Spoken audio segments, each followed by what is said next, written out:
Nimezaa mke wangu ndio nimezaa. Wewe vipi wewe babu? Bwana ni mtu lizimu unalibeba hivyo wewe. Sasa mkawe mdogo au? Kwani mke wako huyu? Mke wangu huyu. Kwa hiyo unamaanisha mnapendana si ndio? Sana, yani mahaba yamekolea babu. Usiseme kitu. Ujinga mahaba yamekolea unakaa beba umepewa mzigo wewe ni konda. Wewe ni konda. Mapenzi yamekuwa ujinga. Na? Je, ni nani?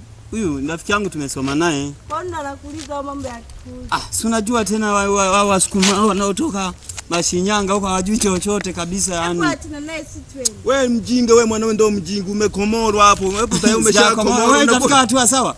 Uingie hivi utazidi hata mimi. Nani? Mimi ni basi bado mdogo. Mimi ni Msukuma wa Alafu mwepesi mno huyu. Mwepesi. Si ndo maana umeshalokwa. Ndo. Ona wewe umeweka konda unabeba wewe unabeba.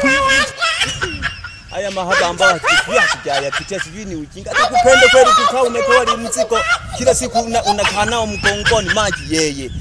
Kusaka yeye. Kila kitu yeye. Akuta konta huyu fala. Nje mtafute siku nyingine nimpeleke kwa mganga tolewe. Amekomorwa huyu. Mimi siwezi ujinga.